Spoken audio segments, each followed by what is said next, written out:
Good morning. अरे क्या ये लेट छोड़ी थी क्या क्लास? आज तो खैर कुछ पढ़ाया नहीं है। बैठो फटाफट। क्या कह रहे हो?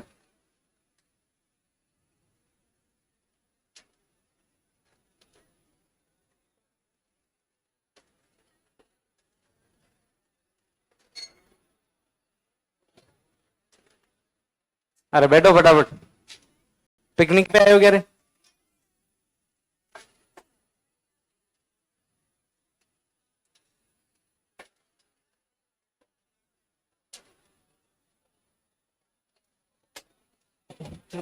वो दरवाजा जब बंद कराओ, एक ही दरवाजे से इनकी एंट्री करवाया करो। क्या ये कौन आ रहा है कौन जा रहा है?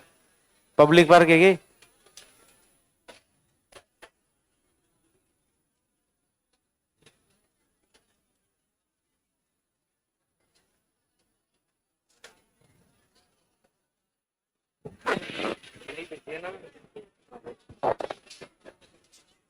Pen change.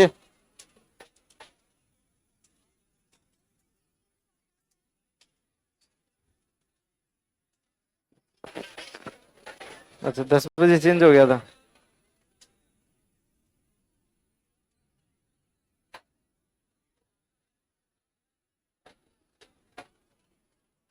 अगले 2 मिनट बाद दरवाजा बंद कर देना। जो बाहर है वो बाहर ही रहेगा आज। ठीक है।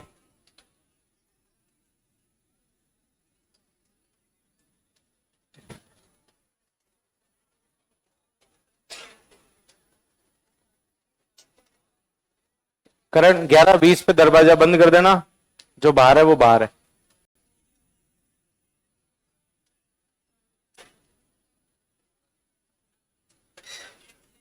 और बैठो फटाफट। कोई खड़ा नहीं दिखेगा मेरे को।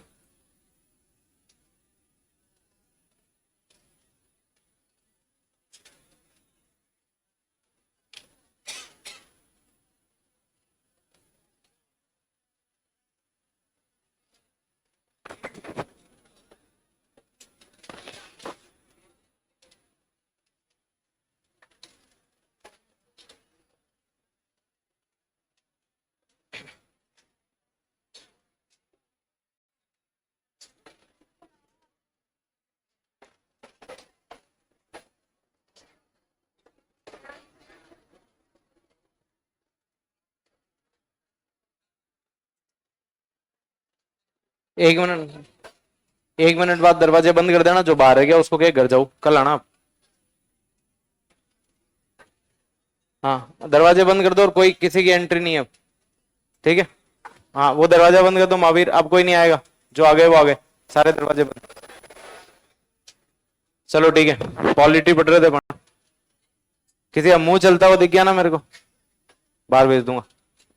अरे ये अंदर कैसे आ रहे हैं? क्या वहां महावीर है? उसको उसको फ्री कर दूंगा मैं। कोई नहीं आएगा अब। और उस गेट से कोई। ठीक है। चलो देखो भाई, एक बात ध्यान रखना। मैं कितने भी बजे आ रहा हूं, वैसे मैं जल्दी नहीं आता हूं। आज भी जल्दी तो नहीं आया था मैं। ठीक है। मेरे से लेट मैं क्लास में किसी की एंट्री नहीं अलाउ करूंगा। अब आपका ब्रेक कब हुआ है कब नहीं हुआ उससे मेरे को कोई मतलब नहीं है। मैं क्लास में आ रहा हूं, मेरे बाद क्लास में कोई नहीं आएगा। ये सीधा सा नियम है। और मैं 11:15 से पहले क्लास में नहीं आऊंगा। ठीक है। 11:15 के बाद मैं कभी भी आ जाऊंगा आपकी क्लास में, और उसके बाद में कोई मेरे बाद क्लास में एंटर नहीं होगा, मतलब नहीं होगा। मैं अलाउ ही नहीं करूंगा क्लास में। ठीक है ये चीज। चलो तो अपन इंडियन पॉलिटी का आपका सिलेबस जो है कल मैंने बताया था, उसमें 3 टुकड़े हैं। ठीक है। एक है पॉलिटिकल सिस्टम, शासन व्यवस्था। शासन व्यवस्था में क्या आता है? 3 चीजें: विधायिका, कार्यपालिका, न्यायपालिका, लेजिस्लेचर, एग्जीक्यूटिव और जुडिशरी। ठीक है। और ये तीनों भारत में किससे चलती है? संविधान से चलती है। दोनों के पाठ्यक्रम में, आईएएस और आरएस दोनों के पाठ्यक्रम में कौन कौन से टॉपिक समान है और कौन से नहीं है? रुको तो सही, सिलेबस तो लिखवाना दो, बता दूंगा सब। नोट्स के अतिरिक्त आईएएस के लिए तुम्हारी इच्छा हो वो किताब पढ़ लेना। लेकिन एक चीज मैं आपको बता रहा हूं कि जो टॉपिक मैं क्लास में पढ़ा रहा हूं ना, आप थोड़ा सा तब तक परहेज करना कहीं से नहीं पढ़ने का, ठीक है। जो टॉपिक मैं खत्म कर दूं, मतलब कोई भी, जैसे प्रियम्बल ही लो, प्रस्तावना, प्रस्तावना जब तक मैंने खत्म नहीं की है, मतलब मैं कह दूं ना कि भाई प्रस्तावना कंप्लीट हो गई, तब तक आप कोई इधर उधर का मटेरियल बुक वगैरह मत पढ़ना। जैसे मैं कहता हूँ प्रस्तावना मेरी तरफ से कंप्लीट है, उसके बाद में आपको जो मटेरियल जो बुक पढ़नी है वो पढ़ लेना। आपको जो डाउट आएगा मैं बताऊंगा, कोई दिक्कत नहीं है। लेकिन प्रॉब्लम क्या होती है, आप पहले पढ़ के आते हो, कोई ज्यादा दिन नहीं रहता है जोश, थोड़े दिन रहता है। आप पढ़ के आओगे, अब आप कोई चीज पढ़ के आओगे और हो सकता है उस चीज पे मैं 3 दिन बाद पहुंच रहा हूँ उस टॉपिक में, तो 3 दिन तक आप मेंटल स्ट्रेस में रहोगे, अल्लाह इसको तो आता ही नहीं है। सीधी सी बात है, होता ही है कि अल्लाह ये तो इसने बताया ही नहीं। और जरूरी नहीं है कि मैं कौन सी चीज कहां पे बताऊं, वो सीक्वेंस आपको पता नहीं है। तो प्लीज इस चीज को आप अवॉइड करना। बाकी आपको जो बुक्स पढ़नी है, जो चीजें पढ़नी है आप पढ़ लो, मुझे कोई दिक्कत नहीं है। लेकिन मैं आपको बस एक चीज बताना चाहूंगा कि अब जैसे पूछ लिया है बुक का भी, और ISRS के पॉलिटी के टॉपिक में कोई बहुत ज्यादा अंतर है नहीं, वो आपको टाइम टाइम पे बता दिया जाएगा। 2-4 चीजें पॉलिटी के टॉपिक में अलग होती है, यूपीएससी में अलग। क्या है तो अलग बेसिकली है कि कंपैरिजन करना दूसरे देशों के संविधान से, ठीक है। उसके बाद में राजभाषा थोड़ी सी अलग दे रखी है, पंचायती राज में थोड़ी सी अलग चीजें दे रखी है, बाकी लगभग कॉमन है, कोई ऐसी दिक्कत नहीं है। अब देखो, आप लोगों को बोला जाता है ना नोट्स पढ़ लो या नोट्स पढ़ लेने चाहिए, वो क्यों? क्योंकि देखो आप में से मोस्टली लोग यहाँ बैठे हैं, भले ही कोई 16-17 साल के बैठे हो, लेकिन 10वीं तो मैं मान रहा हूँ सबने पास कर ली। 10वीं 12वीं पास करके आए हो यहाँ पे, 10th के एग्जाम दिए होंगे, 12th के दिए होंगे, ज्यादातर ने आप में से ग्रेजुएशन के फर्स्ट सेकेंड ईयर के कोई ना कोई पेपर तो दिए ही है। अब आप जब भी 10th, अब इमेजिन करो भाई, याद करो पुराने दिन जब आप 10th क्लास में आए थे या आप 12th क्लास में आए थे, तो इनिशिएट कैसे किया था आपने, शुरुआत कैसे की थी? शुरुआत में आप 10वीं में खूब सारी किताबें लेके आए थे, नई नई बढ़िया कवर चढ़ाए थे, उस पे नेम प्लेटें लगाई थी, ठीक है। और आपके दिलो दिमाग में यही था कि बस मैं ही इस बार स्टेट टॉपर मैं ही निकलूंगा, जो हूं मैं ही हूं, मैं सब पढ़ दूंगा, ये सारी किताबें मैं पढ़ दूंगा। हाँ, कौन है? नहीं है एंट्री, ठीक है। तो कुल मिलाकर के आप लोग जब आए थे तो आपके दिलो दिमाग में खूब सारी चीजें थी कि भाई 10वीं में कि ये कर देंगे, वो कर देंगे, ऐसे पढ़ लेंगे, वैसे पढ़ लेंगे। लास्ट में एग्जाम कैसे पास किया था? किताबें याद थी क्या? नहीं थी। 12वीं में, ग्रेजुएशन में भी प्रॉब्लम पता है क्या होती है कि अपन जब तैयारी में आते हैं ना, तो अपन अपना पुराना इतिहास भूल जाते हैं कि अपन ने बाकी पेपर्स आज तक जिंदगी में कैसे पास किए। और अपन जो दुनिया में आजकल, और आजकल तो वैसे भी, पहले तो, पहले प्रॉब्लम थी लोग अनइन्फॉर्म्ड थे, आजकल प्रॉब्लम हो गई है इन्फॉर्म्ड। तो कभी रहा ही नहीं इंसान, पहले क्या था? अनइन्फॉर्म्ड, क्योंकि सबके पास संचार के साधन नहीं थे, सब तक सारी चीजें पहुंचती नहीं थी। और आज अचानक से क्या हो गया, खूब सारी चीजें पहुंच गई है। तो हमारा दौर सीधा अनइन्फॉर्म्ड से मिस इन्फॉर्म्ड की तरफ आया, हम कभी भी सिर्फ इन्फॉर्म्ड नहीं रहे। और ये चीज अपने तैयारी में भी आती है, क्योंकि हम हमारे इतिहास भूल जाते हैं, 10वीं 12वीं कैसे पास किए, ग्रेजुएशन कैसे पास किए, बुक्स लेके आए थे, लेकिन एग्जाम पास करने के लिए किसकी जरूरत पड़ी? नोट्स की। और लास्ट में उन्हीं नोट्स को पढ़ के पास हुए, क्लास में जो टीचर ने लिखवा दिया उससे। ये भी तो तैयारी है। क्या आप इतनी बड़ी बड़ी बुक्स याद रख सकते हो एग्जाम तक? अगर जो रख सकता है वो तो पढ़ो, मुझे कोई दिक्कत नहीं है, और मैं बुक्स पढ़ने के लिए मना नहीं कर रहा हूं, लेकिन इस बार प्रोसेस को थोड़ा सा उल्टा कर लो। 10वीं 12वीं में आप बुक्स से प्रोसेस स्टार्ट करते थे, आप बुक्स पढ़ते थे, और बुक्स से आप लास्ट में नोट्स पढ़ के और क्या होते थे? पास होते थे। ये करते थे, क्योंकि ये नहीं पढ़ी गई, फिर कहाँ आए? यहाँ पे आए, और आपने 10वीं 12वीं पास कर ली। अब बात यह है कि 10वीं 12वीं जो था वो सिर्फ पास करनी थी, उसमें सेलेक्ट होने जैसा कुछ भी नहीं था। और आज आप जिस तैयारी में हो उसके अंदर पास फेल तो कोई है ही नहीं, या तो आप सेलेक्ट हो या फिर आप सेलेक्ट नहीं हो। कोई क्राइटेरिया थोड़ी है कि इतने पे पास है इतने पे फेल है। आरपीएससी 2000 बच्चों की रैंक निकालती है, इंटरव्यू के जिस जिस बच्चे ने आरपीएससी में इंटरव्यू दिया है उन सबकी रैंक आएगी, उन सबकी क्या आती है? रैंक आती है। उसके बाद में ये होता है अपनी अपनी कैटेगरी और सबके हिसाब से, किसी को तो 1500 रैंक पर भी सिलेक्शन हो जाता है और किसी का 600 रैंक पे भी सिलेक्शन नहीं होता है। तो पास फेल जैसा कुछ नहीं है, नंबर ऑफ सीट्स जितनी है उसके आधार पे आप या तो सेलेक्ट हो रहे हो या आप रिजेक्ट हो रहे हो। 10वीं 12वीं तक आप पास हुए थे, तो आप अगर ये वाला तरीका करते थे तो काम चल जाता था। अभी अगर आप ये करने जाओगे कि भाई बुक्स पढ़ रहे हो, उसके बाद में लास्ट में किस पे आ रहे हो, तो लास्ट जितना टाइम ही नहीं बचता ना, क्योंकि कुछ लोग सिर्फ ये पढ़ के और मास्टरी कर चुके होते हैं, इनमें नोट्स में क्या कर चुके होते हैं, मास्टरी, और उसके बाद में इनको थोड़ा सा कुछ वैल्यू एडिशन करना होता है, तो ये इससे किसकी तरफ चले जाते हैं, बुक्स की तरफ। तो इनका मटेरियल बहुत ज्यादा कंसाइज रहता है और वैसा का वैसा ये एग्जाम में रिप्रोड्यूस कर देते हैं। सीधी सी बात है, आप कौन सी चीज ज्यादा अच्छी याद रख सकते हो, और आपको तो क्या है, एग्जाम में ज्यादा से ज्यादा लिखना है, ज्यादा से ज्यादा पिन पॉइंटेड कंटेंट आपके पास होना चाहिए। वो किससे आएगा, जो आपने कम से कम याद कर रखा है, बहुत बार याद कर रखा है। अब इस प्रोसेस को उल्टा कर दो, पहले क्या पढ़ो, ये ढंग से याद हो जाए, फिर किसकी तरफ जाओ, मना नहीं है बुक्स की तरफ जाने से, लेकिन फर्स्ट प्रायोरिटी क्या होनी चाहिए। अब क्यों होनी चाहिए, ये तुम खुद कह रहे हो, क्योंकि तुमने 10वीं में यहां से शुरू करके कहां आए थे, 12वीं में यहां से शुरू करके ग्रेजुएशन में भी यही हुआ है, तो इस बार रिस्क क्यों लेना।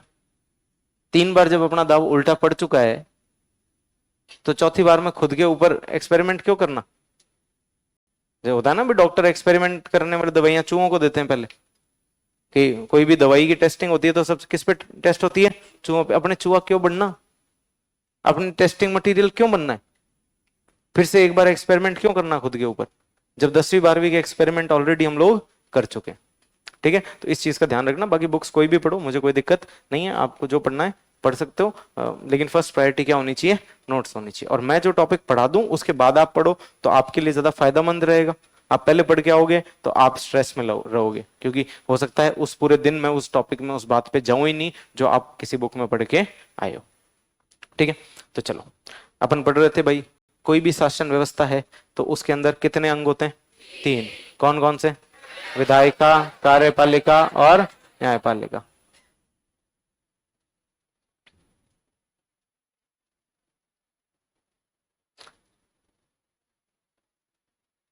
एक काम करो, वो जो भी बाहर खड़े हैं उनको एंट्री दे दो, आज पहला दिन है इसलिए।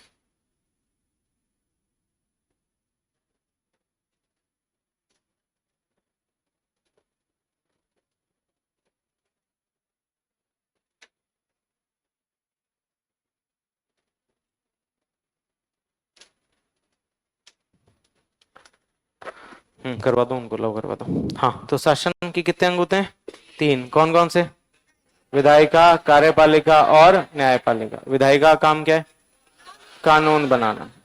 विधायिका लेजिस्लेचर क्या करती है, लॉ फॉर्मेशन।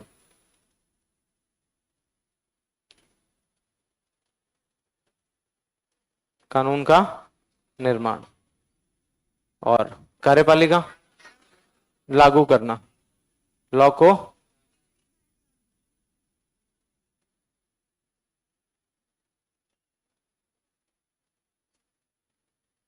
और न्यायपालिका सीधा सीधा है न्याय।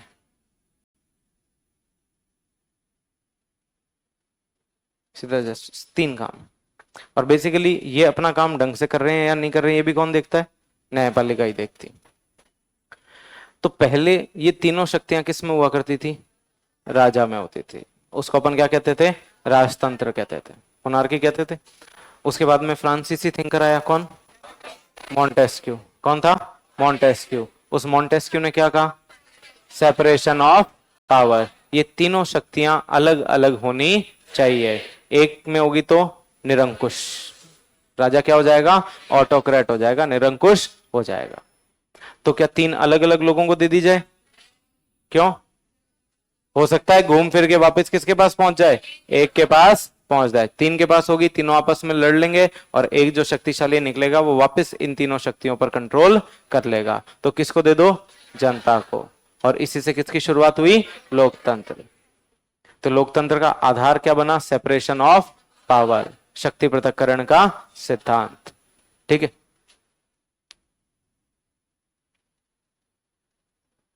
तीन।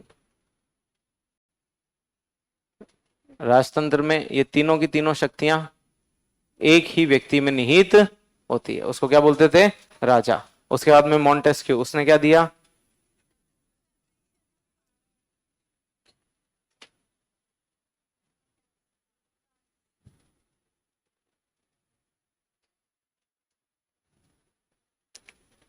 अब इसने ये थ्योरी दे तो दी, अब बात ये हुई कि सेपरेट कर दो, सेपरेट करके और क्या लेके आ जाओ? लोकतंत्र, जनता का शासन, डेमोक्रेसी। सेपरेशन ऑफ पावर किसका आधार बन गया? लोकतंत्र। जनता को दे दो शक्तियां। अब कैसे दो जनता को? अब बात इसी पे आई ना, कैसे दी जाए? अब कहने में तो बढ़िया लग रहा है, क्या कर दो भाई? सेपरेट करो पावर्स को, राजा के हाथ से ले लो और किसको बांट दो? जनता को बांट दो। अब जनता न्याय करने लग गई, फिर रोडों पे होगा न्याय, तो होता ही है ना। अब बाहर कोई छोटा मोटा एक्सीडेंट भी हो जाता है तो करती है जनता न्याय, है बढ़िया करती है, दे दमादम दे। अब अगर ऐसे न्याय दे दिया जनता के हाथ में, ये जनता को कह दिया कानून बना लो, बनाओ कानून, जनता पढ़ो। अब भारत तो इतना बड़ा 140 करोड़, इमेजिन करके देखा करो कभी, कितने ज्यादा है हम? 140 करोड़। बाकी देश अमेरिका अमेरिका तो हमारे यूपी के बराबर आ गया आजकल। यूपी में 25 करोड़ है, कितने हैं? 25। अमेरिका में पूरे 30 करोड़ है। और वो कितना भूभाग कितना बड़ा है उसका, कितना साधन संपन्न है। लेकिन ठीक है, तो ऐसे जनता को दे दें क्या कानून बनाने के लिए?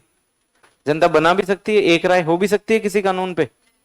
क्या कोई कानून लागू करवा सकती है जनता बना लिया तो जैसे तैसे? न्याय कर पाएगी? नहीं। तो किया कैसे जाए? अब ये क्वेश्चन उभर के आया कि भाई शक्तियों का पृथक्करण कर तो दो, लेकिन ये शक्तियां संचालित होगी कैसे? इन शक्तियों का यूज करें कैसे? अब कैसे करें, तो उसके लिए फिर अलग अलग थ्योरीज विकसित हुई, लोकतंत्र के अलग अलग रूप विकसित हुए। अब होता है, आपको कह दिया कि भाई क्या कर लो, शक्ति पृथक्करण का सिद्धांत। अभी मैं आपको इसी पे यहीं से इनिशिएट करने के लिए कहूं कि भाई किस तरीके से लोगों को शक्तियां दी जाए, तो आप ही को दो चार अलग अलग फॉर्मूले दे दोगे। अगर मैं आपको कहूं कि मॉन्टेस्क्यू ने कह दिया शक्ति पृथक्करण का क्या हो सिद्धांत होना चाहिए, तीनों शक्तियां विधायिका, कार्यपालिका और न्यायपालिका बांटी जानी चाहिए, बांटो देखे। अब आपकी क्लास में बांटने की बात कर लेते हैं अपन। विधायी शक्तियां की रूल कौन बना सकता है कि 11-20 के बाद कोई नहीं आएगा? मैंने बना दिया है? इंप्लीमेंट किसने करवाया? मैंने करवा दिया। मैंने तो बोला इनको इंप्लीमेंट करने के लिए। हाँ, उन्होंने इंप्लीमेंट किया, लेकिन उनको इंप्लीमेंट करने के लिए किसने बोला? मैंने बोला। तो विधायिका और कार्यपालिका ये दो काम तो मैंने कर दिए, और जो बाहर खड़े हैं उनको दंड देने का काम अभी तक दंड उनके लिए तय नहीं किया गया। पनिशमेंट तय हुई है क्या? अब पनिशमेंट यही है ऑटोमेटिकली कि भाई आज की क्लास से वो क्या रह गए? वंचित रह गए है। अब ये तीन शक्तियां तीन अलग अलग लोगों को दी जानी चाहिए। ये तीन शक्तियां मान लो तीन अलग, मैं कह दूंगी 11-20 के बाद कोई नहीं आएगा। मैंने क्या कह दिया? अब 11-20 कल से शक्तियों का थोड़ा सा पृथक्करण आपको देखने को मिलेगा। कैसे मिलेगा? मैं कानून बना चुका हूं, मेरे आने के बाद कोई भी नहीं आएगा। अब मुझे इनको कल थोड़ी बोलना पड़ेगा कि बाहर रोक दो 11-20 के बाद, मैं बोलूंगा थोड़ी, ये लोग अपने आप, कार्यपालिका अपने आप अपना काम करेगी। अब उनको दोबारा बताने की जरूरत नहीं है। अब फिर न्याय करने के लिए तो बिल्डिंग इंचार्ज राजेंद्र जी बैठे हैं कि सर भेजना है कि नहीं भेजना। फिर वो तय करेंगे कि भाई किसकी जेन्युइन प्रॉब्लम थी। हो सकता है ना कोई ऐसा भी हो कि भाई जेन्युइन प्रॉब्लम हो किसी की, उस गलती से लेट हो गया, तो उसको फिर अलाउ कौन कर सकता है? राजेंद्र। इसका मतलब है न्यायपालिका की शक्ति किसी तीसरे इंसान के पास चली गई, शक्तियों क्या हो गया? पृथक्करण हो गया। अब क्लास में आप दो एग्जाम्पल देख सकते हो, शक्तियों का दो तरीके से पृथक्करण कर दिया गया। तीसरा तरीका कि जनता को दे दी जाए तीनों शक्तियां, तो जनता अपने आप टाइम डिसाइड कर ले कि भाई हम लोग एक राय बना लेते हैं, कितने बजे आएंगे बताओ, देखें कितने बजे? 12 बजे है, 1 बजे, तो आने की क्या जरूरत है फिर? नहीं, अगर मैं आप लोगों को दूं कि भाई आप बता दो क्लास का कानून क्या होना चाहिए, 11-15, 11-20, हाँ तो अब बस इतना ही काफी मिल ले। कोई कह रहा है 11-15, कोई कह रहा है 11 20। इसका मतलब है एक राय तो तुम्हारी नहीं बन पा रही। बन पा रही है क्या? अब ऐसे जनता को ही डायरेक्टली कानून बनाने के लिए दे दिए जाएं, कितना टाइम लगेगा? समय लगेगा कि नहीं लगेगा? बहुत ज्यादा समय लगेगा। अब फिर उसकी पालना, कि बाहर गेट पे रोकना है, जनता को करवानी पड़ेगी। तो कौन सी जनता करवाएगी? जो गेट के पास बैठी है? हैं? अभी तो देखने के लिए तो वही करवा सकते हैं कि भाई गेट के पास, फिर लोग गेट के पास ही बैठना छोड़ देंगे, कौन माथापड़ी करे? होगा क्या? नहीं होगा। इसका मतलब है कार्यपालिका में भी फिर सामंजस्य तो नहीं बैठ पाएगा। फिर न्याय कौन करेगा? जनता। लेट आया उसके साथ क्या करो? टांग दो उसको यहां पे।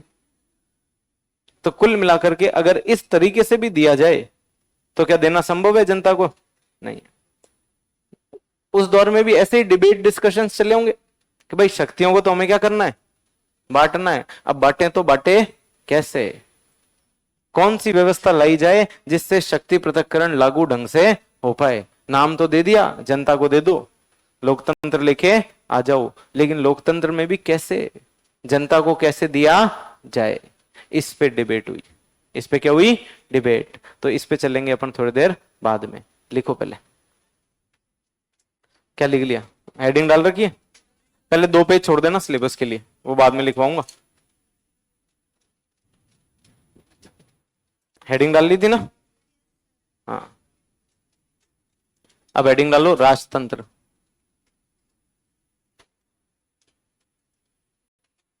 ये क्या लिखा हुआ है? हेडिंग डालो। ये तीनों शक्तियां किसमें होती थी? राजा में निहित होती थी। और संभावना है राजा क्या हो जाता है? निरंकुश, ऑटोक्रेट। अब जैसे तुम्हें लग रहा होगा ये तो निरंकुश हो गया 2 दिन में ही, है बच्चों को बाहर से एंट्री क्या कर दी? बैन। हाँ, तो तुमने नजारा देखा, तीनों शक्तियां एक ही के पास केंद्रित हो गया तो क्या होगा? है कुछ लोगों को क्लास में आने से क्या कर दिया गया? वंचित कर दिया गया। क्यों? विधायी, कार्यपाली और न्यायपाली तीनों शक्तियां किसके हाथ में आ गई? एक व्यक्ति के हाथ में आ गई। हाँ, तानाशाही अलग होती है। लिखो, राजतंत्र में 3 बनाओ, विधायिका, कार्यपालिका, न्यायपालिका। Legislative, executive, judiciary. लेजिस्लेचर या लेजिस्लेटिव, लेजिस्लेटिव, एग्जीक्यूटिव, जुडिशरी।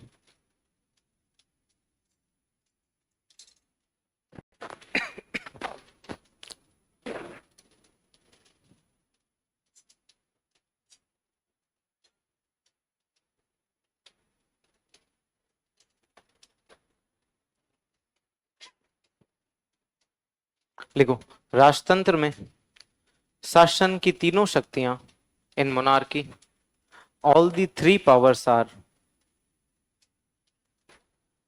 राजतंत्र में शासन की तीनों शक्तियां राजा में निहित होती हैं। In monarchy all the 3 powers are vested with the king। राजा में निहित होती है, अर्थात शक्तियों का means are vested with the king means there is a centralization of power। अर्थात शक्तियों का केंद्रीकरण होता है, अर्थात शक्तियों का केंद्रीकरण होता है। Means there is a centralization of power. Centralization of power, केंद्रीकरण होता है। इसलिए राजा प्राय which makes the king often an autocrat। इसलिए राजा प्राय निरंकुश होता है। इसलिए राजा प्राय निरंकुश होता है या हो जाता है, निरंकुश हो जाता है। Which makes the king often autocrat। तो तीनों शक्तियां किसमें थी? एक ही व्यक्ति में निहित थी। वो एक ही व्यक्ति तो कानून बनाता है, न्याय करता है और उनको लागू भी करवाता है। उसके बाद में कौन आया? मॉन्टेस्क्यू, उसने क्या दिया?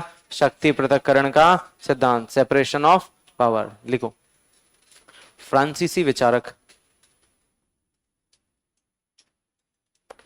फ्रेंच थिंकर मॉन्टेस्क्यू, फ्रांसीसी विचारक मॉन्टेस्क्यू ने, फ्रांसीसी विचारक मॉन्टेस्क्यू ने शक्ति पृथक्करण का सिद्धांत दिया। तुम इसमें ऊपर गर्दन ऊपर कर मेरे बोलने का कोई फायदा नहीं है, है? शक्ति पृथक्करण का सिद्धांत दिया। तुम्हें बोर्ड से उतारने की आदत हो गई है क्या? हाँ, gave the concept of separation of power, separation of power, शक्ति पृथक्करण का सिद्धांत दिया। अर्थात विच मीन्स दैट, अर्थात शासन की तीनों शक्तियां, अर्थात शासन की तीनों शक्तियों को पृथक, पृथक के ब्रैकेट में लिख लेना अलग, नहीं तो इतनी हिंदी कई बार पता नहीं चलता क्या है पृथक, क्या होता है। Means that all the three functions of government और स्टेट, गवर्नमेंट और स्टेट, तीनों शक्तियों को पृथक ब्रैकेट पे अलग कर देना चाहिए, अलग कर देना चाहिए। State should be separated, government और स्टेट शुड बी सेपरेटेड, पृथक ब्रैकेट में अलग कर देना चाहिए। नेक्स्ट बना लो, अतः, अतः therefore democracy is based on, democracy is based on separation of power, democracy is based on separation of power। अतः लोकतंत्र शक्ति पृथक्करण पर आधारित है, अतः लोकतंत्र शक्ति पृथक्करण पर आधारित है। Therefore democracy is based on separation of power। ठीक है सब। अब कैसे दें? अब बात तो कर दी, शक्तियां क्या कर दो? पृथक्करण कर दो, अलग अलग को दे दो। और लोकतंत्र की बात कर ली गई साथ में कि भाई क्या कर दो, इसका जनता को दे दो।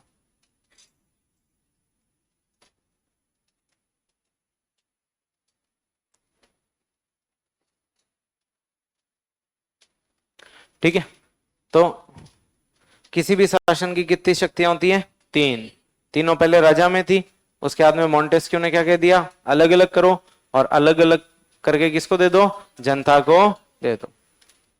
अब जब आज ही देख लो शक्तियां जनता को देने की बात आई, तो जनता शक्तियों को लेने के लिए तैयार है क्या? है? समय निर्धारित करो फिर, कितनी बजे? 11, 15, 20, 30, 20, 15, 10 नहीं, 11, 10 नहीं, नहीं 11:30 है ना? हाँ, फिर 11:30 से 1:30 है? नहीं, हाँ 11:30 से 12:30। तो इसका मतलब है अगर इस तरीके से व्यवस्थाएं अपनाई गई तो पता नहीं चलेगा, अफरा तफरी का माहौल हो सकता है। अब वैसे ही हुआ फ्रांस में, मॉन्टेस्क्यू ने कह तो दिया कि साहब राजा नहीं होना चाहिए, राजतंत्र को हटाओ और शक्तियों का क्या करो? पृथक्करण करो, क्योंकि उस समय पूरी दुनिया में क्या था? राजतंत्र था। अब शक्तियों को अलग अलग करने की बात आई, अलग अलग करने की बात आई तो दुनिया में दो मॉडल चलते हैं। दुनिया में कितने मॉडल चलते हैं? मेनली दो मॉडल। एक ब्रिटेन वाला है, वो गोरे जिन्होंने अपने पे राज किया। एक दूसरे गोरे, हाँ अमेरिका वाले। दूसरे गोरे कौन से? वो थोड़े गोले भी है, थोड़े काले भी हैं। अरे उनमें दोनों है, गोरे और काले दोनों है। और ब्रिटेन के अंदर तो सब है ना, सारे के सारे क्या है? गोरे हैं। हाँ गोरे तो है, सारे क्या है? गोरे। तो लोकतंत्र के प्रकार हो सकते हैं, लोकतंत्र के बहुत सारे रूप हो सकते हैं, बहुत सारे फॉर्म्स ऑफ डेमोक्रेसी हो सकती है। अब दो जो फॉर्म दुनिया में बड़ी देखने को मिलती है, एक तो कौन सी है? ब्रिटेन वाली, जिसको कहते हैं संसदीय शासन व्यवस्था। कैसी शासन व्यवस्था? संसदीय शासन व्यवस्था, पार्लियामेंट्री फॉर्म ऑफ गवर्नमेंट।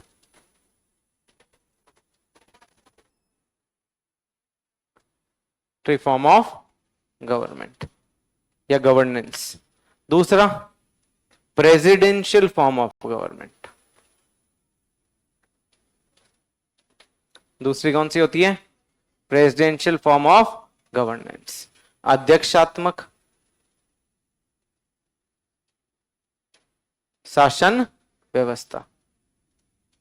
और भी खूब सारे प्रकार हैं, डेमोक्रेसी के आगे पढ़ेंगे, लेकिन मुख्य रूप से आप ये मानो कि भाई जब बात की गई कि शक्तियों का पृथक्करण करके किसको दे दो? जनता को दे दो। उसके बाद में धीरे धीरे, अब जैसे अपने भी तो धीरे धीरे लोकतंत्र का विकास हो रहा है। हो रहा है क्या? धीरे धीरे हो रहा है। अभी अपना लोकतंत्र विकसित हो गया क्या? इसको बहुत टाइम लगेगा। इसका मैं आपको पहले एक एग्जांपल देता हूं। यूके, ब्रिटेन, अब ये थोड़ा इसमें भी कंफ्यूजन होता है, यूके क्या है, ब्रिटेन क्या है, ये भी क्लियर करेंगे। इसका पूरा नाम तो है the United kingdom of great Britain and northern Ireland. क्या नाम है इसका पूरा? The United kingdom of great Britain and northern Ireland. अब क्या है क्या नहीं है ये आगे की आगे देखेंगे। अभी तुम ये देखो, ये जो बड़े से नाम वाला यूके है ना, इसका प्रधानमंत्री कौन है? ऋषि सुनक है। वो कहाँ का मूल वंश कहाँ का है उसका? भारतीय मूल वंश का है वो। हाँ, वो ऐसे हाथ में कलेवा पहनता है और प्रोजेक्ट करता है कि मैं हिंदू, ऐसे आइडेंटिटी दिखाता है वहां ब्रिटिशर्स को अपनी। नहीं दिखाता, खुल करके दिखाता है। वीडियोस देखो, उसकी प्रेस कॉन्फ्रेंस देखो, बनने के बाद ही पहली प्रेस कॉन्फ्रेंस में बोला था, I am proud of my religion, मुझे कोई दिक्कत नहीं है और मैं भारतीय मूल का हूं, ये मैं गर्व से एक्सेप्ट करता हूं। और वो वहां का क्या है? प्रधानमंत्री है। वहां का क्या है वो? प्रधानमंत्री। किसी दूसरे मूल का व्यक्ति उनका क्या बना हुआ है? प्रधानमंत्री बना हुआ है। सर्वोच्च पद पर बैठा है उनके एक तरीके से। अपने दूसरे जाति वाले को एमएलए नहीं बनने देते। ऐसे कैसे बन जाएगा? संभव? आपको पता है ये बात, ये रियलिटी, और मुझे भी होता है कि नहीं होता। उन्होंने किसी दूसरे व्यक्ति को क्या बना रखा है? दूसरे मूल का, दूसरे धर्म का, जिसका उनकी धार्मिक रीति रिवाजों से कोई लेना देना नहीं है। उसकी पीढ़ियां सदियों से ब्रिटेन में रहती नहीं आ रही है। वो व्यक्ति वहां का क्या है? और उनके लोगों ने उसको स्वीकार कर रखा है। 3-4 साल हो गए आज है। अपने यहां दूसरी जाति वाले को एमएलए बनने देते हो क्या? जब तक अपना बस चलता है तब तक तो नहीं होता है। यही है, उनका लोकतंत्र क्या हो चुका है? विकसित। अपने अभी शुरुआती दौर में 100, 200, 500 साल बाद अपने भी अक्ल आएगी। अपने भी चुनाव मुद्दों पे होंगे, जातिवाद, क्षेत्रवाद, धर्म, इसके नाम पे नहीं होंगे। उन लोगों को चाहिए कि भाई हमारे यहाँ पे जो डेवलपमेंटल एक्टिविटीज है वो होनी चाहिए। हमें एक काबिल व्यक्ति से मतलब है। किनको? ब्रिटेन वालों को। ब्रिटेन वाले क्या सोचते हैं? हमारे यहाँ व्यक्ति कैसा होना चाहिए? काबिल होना चाहिए। पहचान से क्या पहचान है उसकी, क्या धार्मिक पहचान है, क्या जातीय पहचान है, उससे उनको ज्यादा फर्क पड़ता नहीं है। अपने यहाँ अरे विकास विकास तो होता रहेगा, क्या होना चाहिए? जाति का व्यक्ति होना चाहिए। तो इसका मतलब है हमें अभी लोकतंत्र में बहुत आगे जाना है।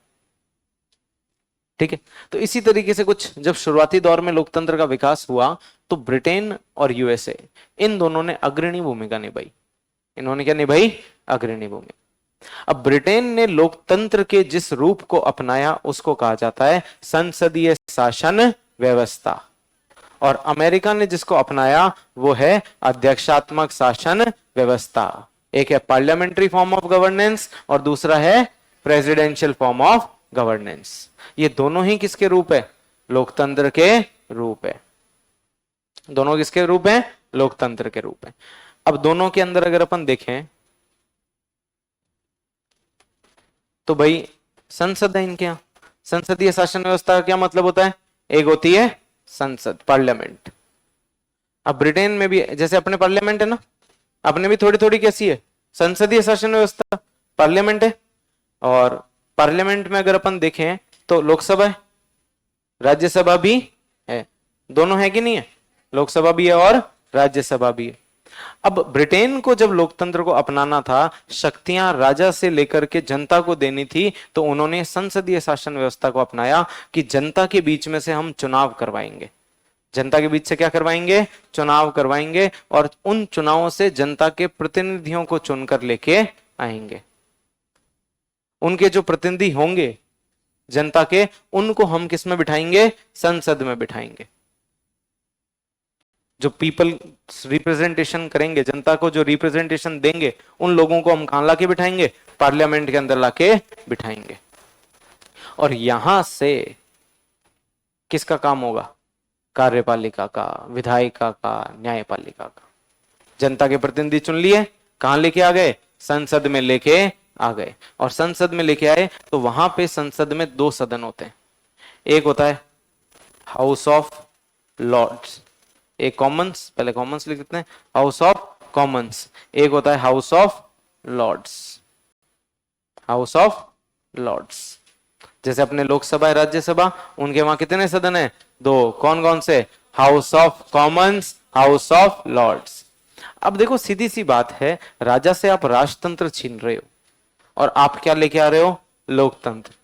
तो उसको भी तो थोड़ा बहुत राजी रखना पड़ेगा। अब हाउस ऑफ कॉमन्स तो ब्रिटेन में बनाया गया कि जनता से प्रत्यक्ष रूप से कौन निर्वाचित होकर आएगा? इलेक्ट होकर आएगा? जनता के प्रतिनिधि आएंगे। और हाउस ऑफ लॉर्ड्स किसके लिए रखा गया? सामंतों के लिए। हाउस ऑफ लॉर्ड्स किसके लिए था? सामंतों के लिए, कि इसके अंदर सीधे किसका रिप्रेजेंटेशन होगा? सामंतों का रिप्रेजेंटेशन होगा। और उसके माध्यम से फिर हम क्या चलाएंगे? सरकार चलाएंगे, शासन चलाएंगे। तो वहां जनता से चुन के किस में लोग आते हैं? हाउस ऑफ कॉमन्स से। सामंतों के प्रतिनिधि हाउस ऑफ लॉर्ड्स में। अब ये संसद बनाएगा कानून। संसद किसका काम करेगा? विधायिका का काम करेगा। और कानूनों का निर्माण कौन करेगा? संसद करेगा। ठीक है साहब, संसद कानून बना लेगा। अब इसको लागू कौन करवाएगा? कार्यपालिका। कार्यपालिका का मतलब एग्जीक्यूटिव, एग्जीक्यूटिव का मतलब कार्यपालिका। भारत में आप कार्यपालिका किसको कह सकते हो? मोदी सरकार। कार्यपालिका कौन है? मोदी सरकार। वो कार्यपालिका है कि नहीं है? और लोग क्यों नहीं है? अरे कार्यपालिका का मतलब वही है, आ रहा हूं मैं थोड़ी धीरे। तुम्हें लग रहा होगा ब्यूरोक्रेट्स भी होते हैं, उनका काम है बैग उठाओ, yes sir yes sir yes sir yes sir yes sir, पीछे पीछे चलो। कार्यपालिका जब भी बोलूं क्या समझना है? मोदी सरकार। कुछ नहीं है ब्यूरोक्रेसी, टेम्परेरी ही सब है। वो तुमने पढ़ा होगा। अच्छा, टेम्परेरी एक होता है, एक परमानेंट होता है। ओ हो, अस्थाई और स्थाई। ओ हो, तुम्हारे वहम काटूंगा मैं, चिंता मत करो। ठीक है, बेटर रहो। तुम्हें लगता होगा ब्यूरोक्रेट्स, अभी पता चलेगा। ठीक है, तो कुल मिलाकर के जनता से चुन के लिए आए, कौन सी व्यवस्था स्थापित करी? संसदीय, कि भाई संसद में जनता से चुने हुए लोग आएंगे और वो क्या बनाएंगे? कानून बनाएंगे। अब इन लोगों ने एक ऐसी व्यवस्था कर दी कि इनके यहां पे जो हाउस ऑफ कॉमन्स में लोग आते हैं ना, वही क्या बनते हैं? मंत्री। वही क्या बनते हैं? मंत्री। सिर्फ और सिर्फ ऋषि सुनक अभी कहां का सदस्य है? हाउस ऑफ कॉमन्स का है। वहां के जितने मंत्री हैं सब किसके सदस्य हैं?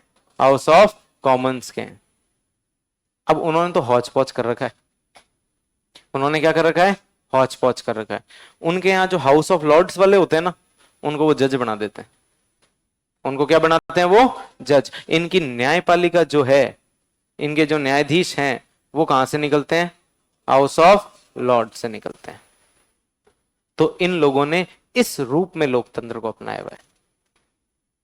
ब्रिटेन वालों ने किस रूप में अपनाया हुआ है? संसदीय शासन व्यवस्था। अब संसदीय शासन व्यवस्था का मतलब है संसद के जितने सदस्य हैं वो सबके सब किसका है? किसके भाग हैं? विधायिका के। वो सबके सब क्या करते हैं? कानून का निर्माण करते हैं। और उन्हीं में से कुछ लोगों को उन्होंने क्या बना रखा है? मंत्री बना रखा है। और उन्हीं में से उन्होंने कुछ लोगों को क्या बना रखा है? न्यायाधीश बना रखा है। क्या शक्ति पृथक्करण लागू हुआ पूरी तरीके से? नहीं हुआ। कह तो दिया लोकतंत्र है, शक्ति पृथक्करण का आधार है, लेकिन क्या शक्ति पृथक्करण पूरी तरह लागू हो रहा है? नहीं हो रहा, क्योंकि इस विधायिका के अंदर ही न्यायपालिका भी है और कार्यपालिका भी है। ये जो लेजिस्लेचर है इसी का पार्ट क्या है? एग्जीक्यूटिव है, और इसी का पार्ट जुडिशरी है। इसका मतलब है कि ब्रिटेन में शक्ति पृथक्करण का सिद्धांत पूरी तरीके से लागू नहीं होता है, सेपरेशन ऑफ पावर नहीं है। अब दूसरा रूप देखते हैं दुनिया में, किसका? अध्यक्षात्मक। इसका एग्जाम्पल तो क्या हो गया? ये यूके। अध्यक्षात्मक शासन व्यवस्था में लेजिस्लेचर, एग्जीक्यूटिव, और ये ऐसे डायग्राम आपने 10वीं में बनाए होंगे ना, सेट सब सेट है। एक सेट होता है, उसके अंदर सब सेट होते हैं। अरे 10वीं तक पढ़ी होगी ना मैथ्स, 11th में थी क्या वो? 11th 12th में, 10th तक नहीं है क्या? अच्छा, तो 11वीं में मैथ कई ने तो नहीं पढ़ी, फिर पढ़ी है? वैसे नहीं, तभी मैंने वो सेट का एग्जांपल नहीं दिया, लेकिन मैथ वालों तुम्हें तो याद आ रहा होगा थोड़ा थोड़ा। सेट, उसके अंदर सब सेट। हाँ चलो ठीक है, चलो इधर ही आ जाओ अपने। अब देखो, तो अपन ने लोकतंत्र का एक रूप किसको देखा? ब्रिटेन को। वहां पे मामला कैसा है? हौच पौच है। पता चल रहा है क्या कौन सी शक्ति किसके पास है? सिर्फ एक संसद बना दिया, उसी में तो क्या है? विधायिका है, उसी में कार्यपालिका है, और उसी में न्यायपालिका है। यानी कि शक्ति पृथक्करण का सिद्धांत पूरी तरीके से लागू नहीं होता है। राजतंत्र हटा रहे हैं, हटा के शक्तियां क्या कर रहे हैं? अलग अलग लोगों को दे रहे हैं, लेकिन मामला कैसा कर रखा है? हौच पौच कर रखा है। लेकिन अध्यक्षात्मक में ऐसा नहीं है। यहां पे शक्ति पृथक्करण पूरी तरीके से लागू होता है। यहां पे शक्ति पृथक्करण क्या है? पूरी तरीके से लागू होता है। एग्जीक्यूटिव में अमेरिका का आता है प्रेसिडेंट, नाम सुना है? बाइडन। हाँ। कार्यपालिका एक होती है उनकी विधायिका, और एक है उनकी क्या? न्यायपालिका। तीनों का एक दूसरे से कोई लेना देना नहीं है। अध्यक्षात्मक व्यवस्था के अंदर कार्यपालिका, विधायिका और न्यायपालिका, इन प्रेसिडेंशियल फॉर्म लेजिस्लेचर, एग्जीक्यूटिव और जुडिशरी, तीनों क्या होते हैं? अलग अलग होते हैं। तीनों का एक दूसरे से कोई लेना देना नहीं है। अब शुरुआती दौर में लोकतंत्र के ये दो व्यवस्थाएं विकसित हुई। एक तो थी संसदीय शासन व्यवस्था और दूसरी थी अध्यक्षात्मक शासन व्यवस्था। अब बारी आई भारत की। अब बारी किसकी आई? हम किसको लें? प्रेसिडेंशियल फॉर्म को? अपने प्रेसिडेंशियल फॉर्म है क्या? अपने कौन सी है? हमने दोनों का घोल बनाया। अपने मिक्सिंग में एक्सपर्ट है, पर इकोनॉमिक्स भी पढ़ी होगी है। एक पूंजीवाद है, एक साम्यवाद है। क्या करो? घोल बना दो। और घोल खुद को ही समझ नहीं आता, ऐसा घोल बनाते हैं खुद भूल जाते हैं किसको किस में रखा है और किसको किस में रखा है। अपन वो है जैसे आप लोग करते हो ना, कोई चीज बहुत संभाल के रखनी है, इतनी संभाल के रख देते हैं वो कभी मिलती ही नहीं है। ऐसे कैसे अपने घोल में होता है, थोड़ा इससे ले लिया, थोड़ा इससे ले लिया, फिर उसको मिक्स कर दिया, फिर भूल जाते हैं कौन सी चीज कहां से ली है। अब वैसे के वैसे लोकतंत्र में हमें दो रूप देखने को मिलते हैं, प्रेसिडेंशियल फॉर्म और पार्लियामेंट्री फॉर्म, संसदीय व्यवस्था और अध्यक्षात्मक। अब संसदीय में अपने को लगाया सारी चीजें क्या है? पहुंच पहुंच है, कोई शक्ति पृथक्करण ढंग से लागू नहीं हो रहा है। और यहां देखा तो यहां पूरी तरीके से लागू हो रहा है। लेकिन अपने यहां राज किसने किया? गोरों ने। अपने यहां राज किसने किया? गोरों ने। और ये तो थोड़े गोले और थोड़े काले और वो पूरे गोरे हैं। अब जब पूरे गोरे आए तो उन्होंने अपने यहां व्यवस्था भी कौन सी विकसित की होगी? खुद की वाली। व्यवस्थाएं कौन सी विकसित की? खुद की वाली। तो अपनी मजबूरी हो गई थी कि अपने यहां लगभग व्यवस्थाएं कैसे विकसित कर दी गई है? संसदीय शासन व्यवस्था वाली। अब अचानक से इस पे स्विच कैसे करें? बड़ी मुश्किल से तो देश को मेरे वचन नहीं मेरा शासन ऐसे निकाल के किसकी तरफ लेके जा रहे हैं? लोकतंत्र की तरफ लेके जा रहे हैं।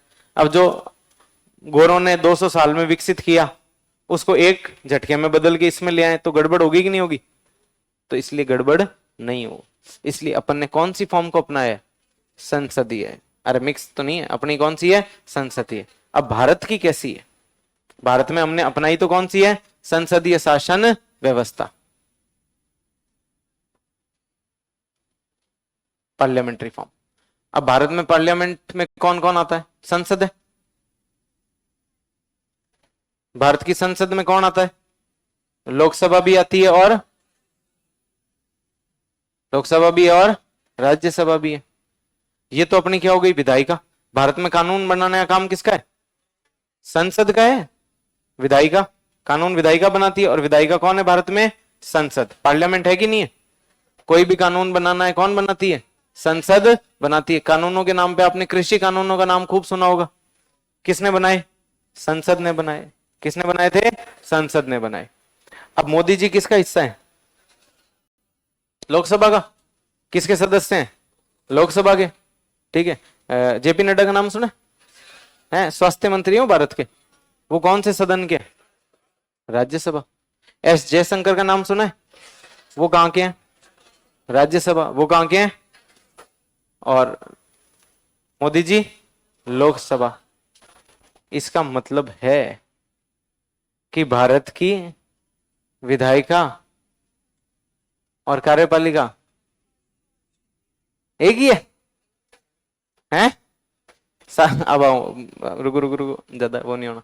तो किसी भी शासन व्यवस्था के 3 अंग, लेजिस्लेटिव, एग्जीक्यूटिव और जुडिशरी, 3 होते हैं।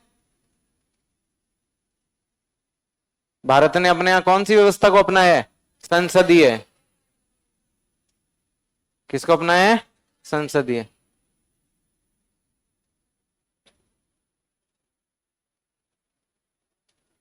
अरे ठीक है। विधायिका। अब विधायिका के अंदर अपन किसको मानते हैं? संसद को। भारत में कानून कौन बना सकता है? संसद। तो संसद किस में आएगी? विधायिका में आएगी। अब भारत में कानून कौन कौन बना सकता है? अच्छा, आप राजस्थान में बैठे हो हैं, तो राजस्थान के लिए कानून कौन बना सकता है? स्टेट पॉलिटी पढ़ी? विधानसभा वाले क्या करते हैं बेचारे? क्या करते हैं? कानून बनाते हैं क्या? या नहीं बनाते? बनाते हैं ना। तो संसद क्या करती है? वो भी कानून बनाती है। अरे कहां सूची सूची कर रहे हो? बैठ रहे हो? सूची? कोई सूची नहीं। मैं तो सिर्फ नॉर्मल पूछ रहा हूं तुमसे बातें, तुमसे पूछ के पढ़ा रहा हूं। और क्या चाहिए तुम्हें? हैं? तुम कहते हो वैसे कि राज्य कानून बनाता है। राजस्थान में कानून बनते हैं, कौन बनाता है? और कानून बनाने वाले को क्या कहते हैं? विधायिका। तो राजस्थान में कानून विधानसभा बना रही, केंद्र में कानून संसद बना रही है। लोकसभा बनाती है सिर्फ, या राज्यसभा भी? दोनों बनाती है ना। तो केंद्र भी कानून बना रहा है और राज्य भी कानून है, दोनों बना रहे हैं। दोनों पास शक्तियां हैं कानून बनाने की, हैं? पक्का? ये एक ही बना सकता है? दोनों बना सकते हैं? बस बना सकते हैं। तो भारत में विधायिका की प्रकृति कैसी है? नेचर कैसा है? डुअल है। नेचर कैसा है? दोहरी। हमारे यहाँ कार्यपालिका कैसी है? विधायिका, सॉरी, विधायिका कैसी है? दोहरी। केंद्र की अपनी और राज्य की अपनी, दोनों के पास अपनी अपनी है। एग्जीक्यूटिव कैसी है? एग्जीक्यूटिव की प्रकृति कैसी, नेचर कैसा है, ये बताओ।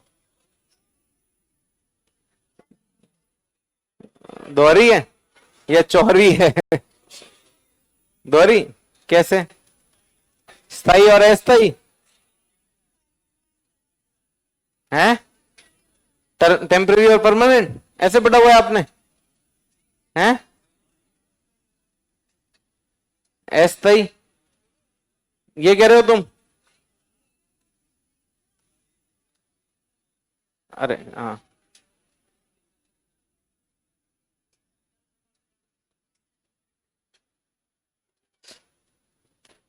है ऐसे दोहरी है? नहीं नहीं, पूछ रहा हूं मैं तो तुमसे नॉर्मली, तुम काफी ज्ञानी लग रहे हो मुझे, इसलिए। हैं? बताओ देखे, ये होता है क्या एग्जीक्यूटिव? कितना लगता है ये होता है? तो बस इतनों को लगता है? अरे लगता तो सबको ही है बस हाँ करने में डर रहे हो। कितना लगता है ना है, ये तो नहीं है। अच्छा, देखो, विधायिका में तो अपन ने देख लिया कैसी है, दोहरी है। केंद्र की सरकार भी कानून बना सकती है और राज्य की सरकार भी कानून बना सकती है। कार्यपालिका अभी तक अपन ने दोहरा इस तरीके से माना हुआ होता है कि अस्थायी भी होती है और स्थायी भी, टेम्परेरी भी है और परमानेंट भी है। परमानेंट वालों तो मानो ही मत, कोई काम के नहीं, इनका लिटरली कोई रोल नहीं है। तुम्हें थोड़ी सी ठेस लग सकती है, ठीक है, लेकिन कोई बात नहीं। वास्तविक कार्यपालिका शक्तियां किसके पास है? सरकार के पास। किसके पास है? सरकार के पास। अब भारत में सरकार किसकी है? मोदी जी की। राजस्थान में भजनलाल जी की। किसकी है? भजनलाल जी की। इसका मतलब है भारत में कार्यपालिका कैसी है? दोहरी। कार्यपालिका भी कैसी है? दोहरी है। भजनलाल जी की है अपने यहाँ पे, और केंद्र में मोदी सरकार है कि नहीं है? अब क्या मोदी जी जैसा कहते हैं वैसा ही भजनलाल जी करते हैं? अरे वो ये पार्टी सेम हो गई इसलिए लग रहा है। अब अपने थोड़े दिन पहले की मानो, गहलोत साहब यहाँ पे कौन थे? गहलोत साहब। वहां पे कौन थे? मोदी जी। क्या मोदी जी जैसा कहते थे वैसा गहलोत साहब करते थे? नहीं करते थे। इसका मतलब है अपना खुद का अस्तित्व है राज्य का। राज्य की कार्यपालिका केंद्र के अधीन नहीं आती है, ये अलग है और वो अलग है। इसी तरीके से क्या जो संसद कहती है वही कानून अपन बनाते हैं क्या? नहीं, राज्य वाले अपने हिसाब से कानून बना सकते हैं, केंद्र अपने हिसाब से बना सकता है। तो हमारे यहाँ पे जो कार्यपालिका है वो भी कैसी है? दोहरी है। कार्यपालिका कैसी है? दोहरी है, केंद्र की भी है और राज्य की भी है।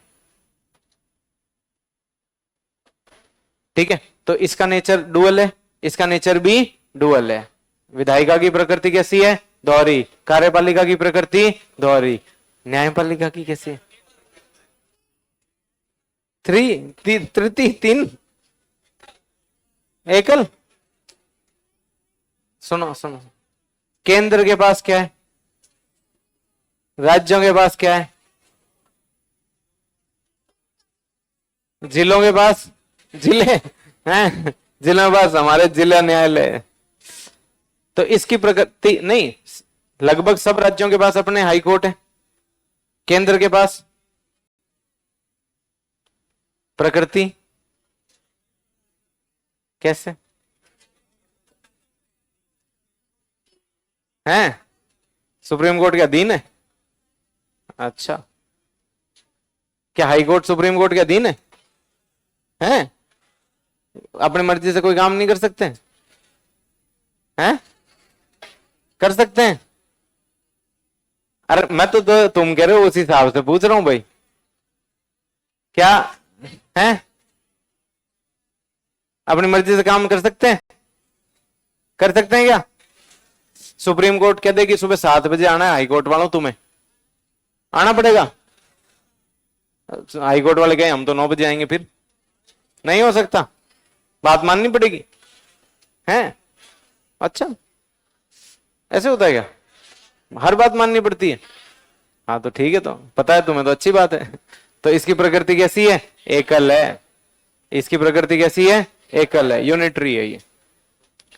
क्यों? क्योंकि सुप्रीम कोर्ट के नीचे हाई कोर्ट आते हैं और इनके नीचे लोअर कोर्ट आते हैं, जबकि यहां पे कोई किसी के नीचे नहीं है। केंद्र की कार्यपालिका अलग है, राज्य की अलग है। केंद्र की लेजिस्लेचर अलग है, स्टेट की लेजिस्लेचर अलग है।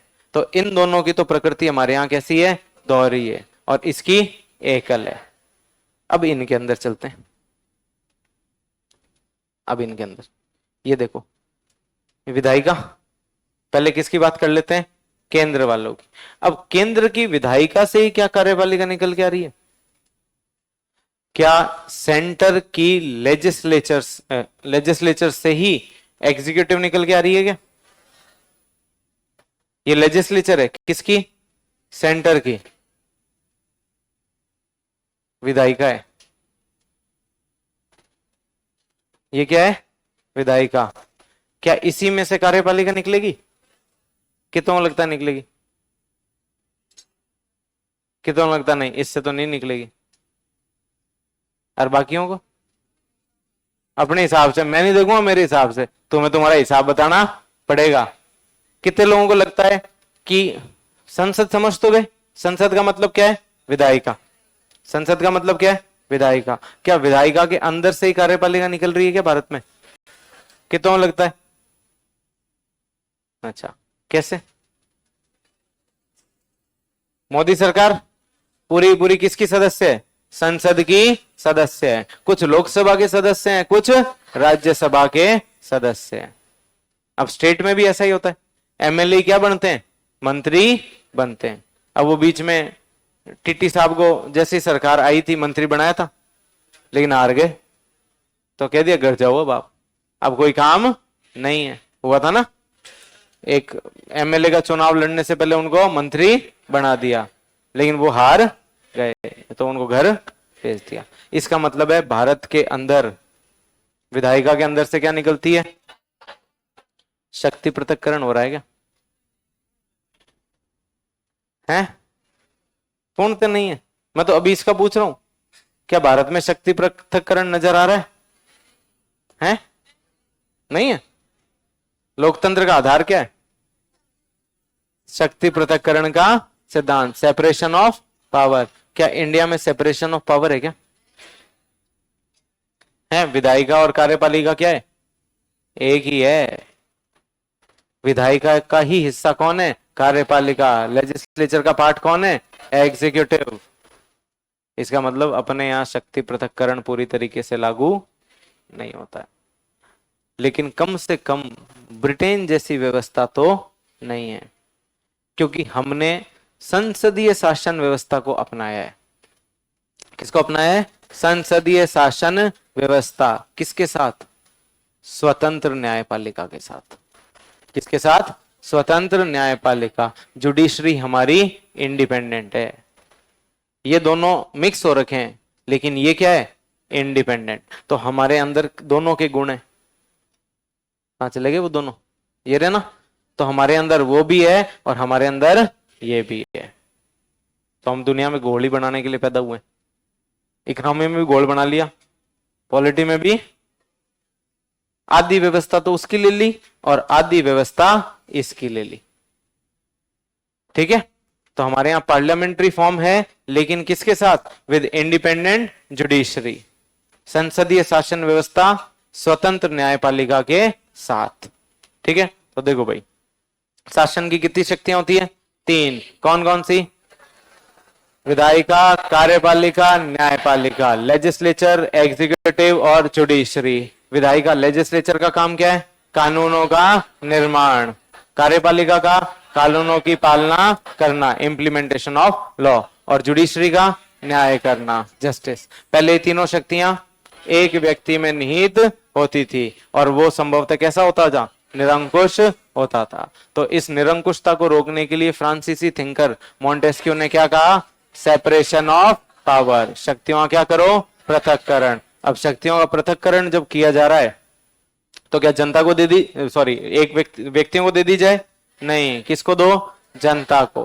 किसको दो? जनता को। और इसी से किसका आधार तैयार हुआ? बेसिस डेमोक्रेसी, लोकतंत्र। अब ये थ्योरी तो दे दी, अब इसको इंप्लीमेंट कैसे करें? तो इसको इंप्लीमेंट यूके ने कैसे किया? संसदीय शासन व्यवस्था। और अमेरिका ने अध्यक्षात्मक शासन व्यवस्था। क्या संसदीय शासन व्यवस्था में पूरी तरीके से शक्ति पृथक्करण लागू होता है? नहीं होता। वहां शक्ति पृथक्करण लागू नहीं होता। और अध्यक्षात्मक में हाँ, शक्ति पृथक्करण का सिद्धांत पूरी तरीके से लागू होता है। तो भारत ने किसको अपनाया है? संसदीय शासन व्यवस्था को। किसके साथ? स्वतंत्र न्यायालय, parliamentary form of government with independent judiciary. ठीक है। हमारे यहाँ पे अब प्रकृति देखें, विधायिका की प्रकृति कैसी है? नेचर कैसा है हमारे यहाँ? दोहरा। कैसे? संसद भी है और राज्य के विधान मंडल भी है। विधान मंडल पर पढ़ी चुके हो आप लोग, है ना? स्टेट पढ़ लिए तो संसद भी है केंद्र में और राज्य में विधान मंडल। अपने यहाँ सिर्फ विधान सभा है, यानी कि अपने राजस्थान वाले अपने हिसाब से कानून बना सकते हैं और केंद्र वाले अपने हिसाब से। हमारे यहाँ कार्यपालिका कैसी है? दोहरी है। कार्यपालिका कैसी है? दोहरी। केंद्र की भी है और राज्य की भी है। वहां मोदी सरकार, यहाँ भजनलाल सरकार। दोनों एक दूसरे से इंडिपेंडेंट है। ये जैसे चाहे वैसे काम कर सकते हैं, वो जैसे चाहे वैसे काम कर सकते हैं। न्यायपालिका एकल है। सुप्रीम कोर्ट के नीचे आते हैं सारे के सारे हाई कोर्ट। कार्यपालिका में ऐसा नहीं है, केंद्र सरकार के नीचे नहीं है, ये स्वतंत्र है वो अपने हिसाब से। ठीक है, क्लियर है ये? तो ये थोड़ी थोड़ी चीजें लिखो। तो हमने कौन सी व्यवस्था अपना रखी है? संसदीय, लेकिन हाँ इंडिपेंडेंट जुडिशरी।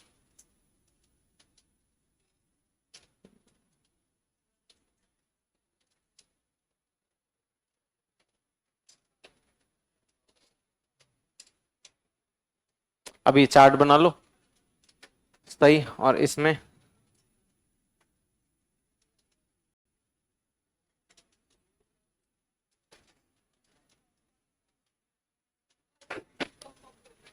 क्या हुआ?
हो गया?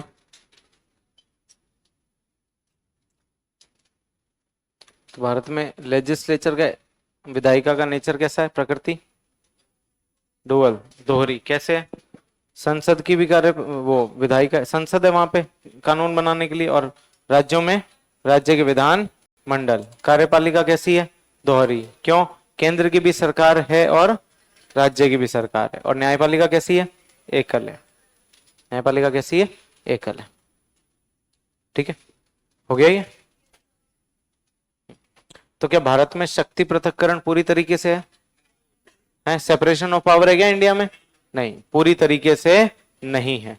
ठीक है, जैसे अपन ने ब्रिटेन में देखा था, तो ब्रिटेन का कैसा था? House of Lords, House of Commons. मंत्री उनके किससे आएंगे? हाउस ऑफ कॉमन्स से आते हैं। मंत्री किससे आएंगे? कॉमन्स से। हाउस ऑफ लॉर्ड से जज। जज कहां से आ जाएंगे? ठीक है, इसका मतलब है उनके यहां कानून कौन बनाएगा? संसद ही बना रही है। ये पूरी पूरी क्या है? संसद। संसद ने मान लो कोई कानून बना दिया,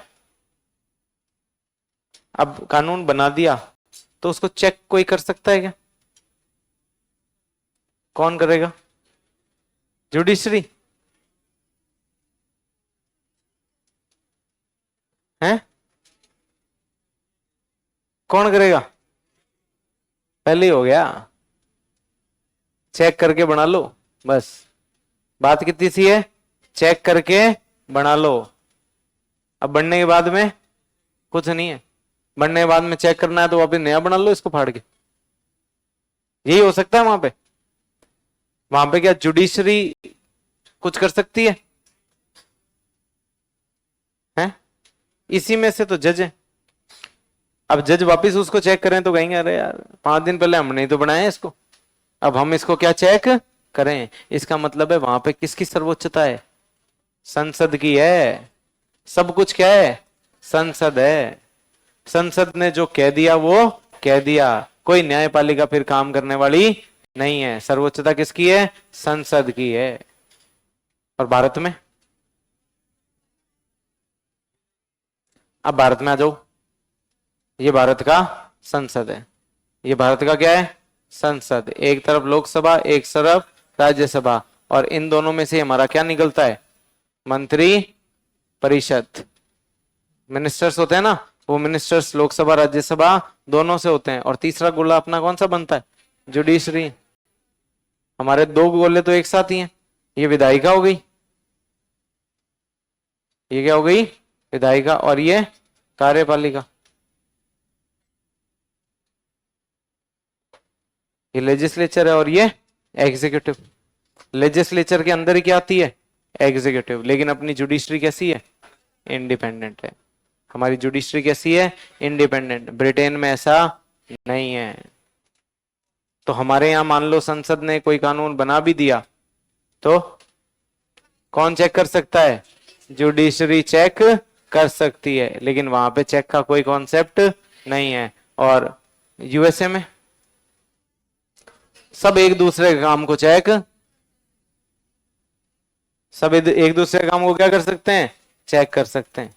अपने तो अगर बन गया है यहां से कोई काम, तो फिर वो इन दोनों से तो ऑटोमेटिकली क्या है? चेक ही है। इन दोनों से तो ऑटोमेटिकली क्या है? अगर कोई कानून बन गया तो क्या कार्यपालिका उसको चेक कर सकती है? अपने नहीं कर सकती, क्योंकि कार्यपालिका खुद किसका हिस्सा है? विधायिका का हिस्सा है। लेकिन यहां पे तो तीनों एक दूसरे काम को चेक कर सकते हैं। ठीक है, लेकिन अपने यहां पे जुडिशरी इन दोनों के काम को क्या कर सकती है? चेक कर सकती है। यानी कि हमारी न्यायपालिका क्या है? स्वतंत्र है। ब्रिटेन वालों की नहीं है। ब्रिटेन में सर्वोच्चता किसकी है? संसद की है। हमारे यहाँ संविधान की है। हमारे यहाँ किसकी है? संविधान की है। क्योंकि संसद को चेक करने की शक्ति किसके पास है? किसने दी है? संविधान ने। किसने दी है? संविधान ने। इसलिए हमारे यहाँ ना तो संसद की है ना ही न्यायपालिका की। हमारे यहाँ किसकी सर्वोच्चता है? संविधान की सर्वोच्चता है। और हमारे यहाँ विधायिका की प्रकृति कैसी है? दोहरी। कार्यपालिका की दोहरी। न्यायपालिका की एकल। क्या हमारे यहाँ शक्ति पृथक्करण पूरी तरीके से है क्या? सेपरेशन ऑफ पावर है? नहीं है। कैसा है? आंशिक, पार्शली। थोड़ा सा ये क्या है? पार्शली, क्योंकि न्यायपालिका को थोड़ा सा हमने क्या कर दिया, अलग। तो हमारे यहाँ पार्शल, आंशिक रूप से शक्ति पृथक्करण लागू होता है। ब्रिटेन में बिल्कुल भी नहीं होता, और अमेरिका में पूर्णतः पूरी तरीके से शक्ति पृथक्करण लागू होता है। ठीक है, अब लिखो इंडिया के बारे में। तो भारत,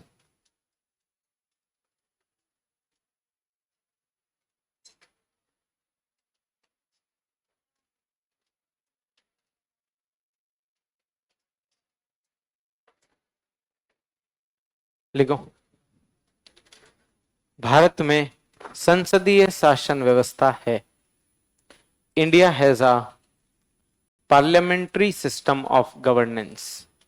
पार्लियामेंट्री फॉर्म भी लिख सकते हो, parliamentary system of governance. Bharat में संसदीय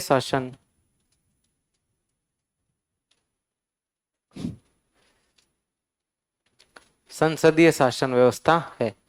India has a parliamentary system of governance, therefore अतः स्पष्ट शक्ति पृथक्करण नहीं है। अतः स्पष्ट शक्ति पृथक्करण नहीं है। Therefore there is no clear separation of power. No clear separation of power. अतः स्पष्ट शक्ति पृथक्करण नहीं है, क्योंकि no clear separation of power as executive is a part of legislature.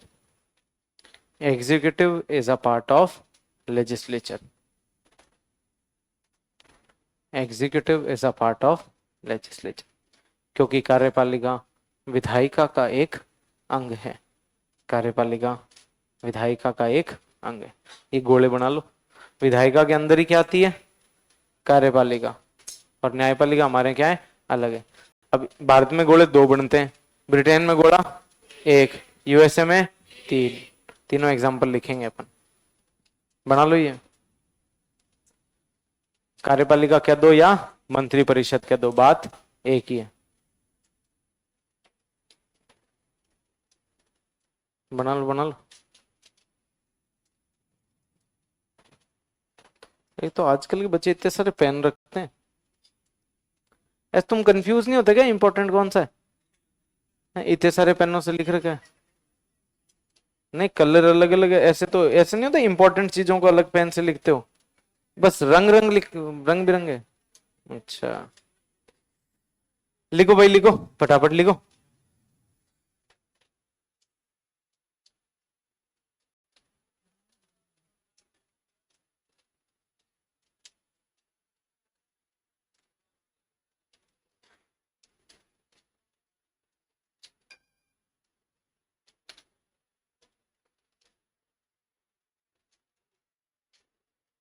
लिख लिया? अब लिखो, हो गया है?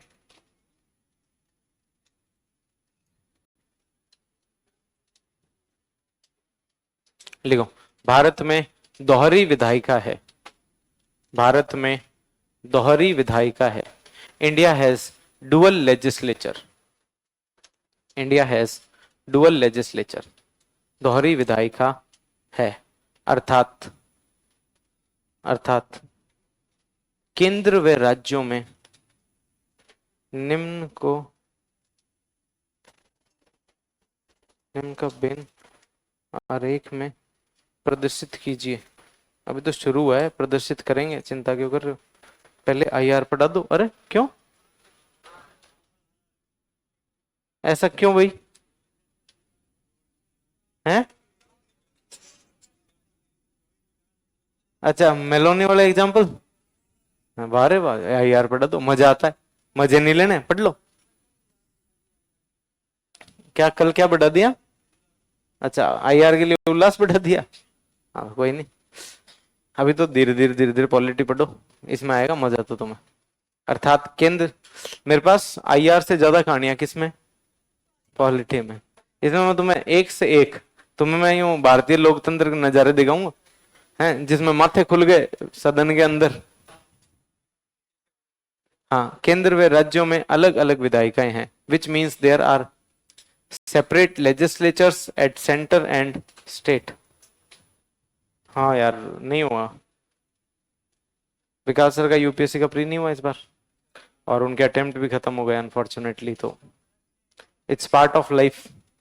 अब थोड़े दिन तो गम में रहने दो इंसान को, हैं? क्यों ऐसे, क्या तुम धापे हुए बैठे होगे, तुम मत पढ़ा हैं? ऐसी है तुम्हारी इच्छा, तो ऐसे तुम्हारी इच्छाएं पूरी नहीं होगी, पढ़ाऊंगा तो मैं ही। देखो भारत में दोहरी कार्यपालिका है। India has dual executive which means, अगला पॉइंट लिखो, इंडिया, देखो मैं बीच बीच में बोलना बंद कर दूं ना तो तुम लिखना बंद मत किया करो, तुम लिखते रहा करो, मैं बातें करता रहता हूं। भारत में दोहरी कार्यपालिका है, अर्थात केंद्र व राज्यों में, which means there are separate council of ministers at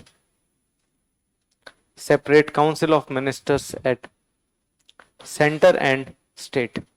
केंद्र व राज्यों में अलग अलग मंत्री परिषद है,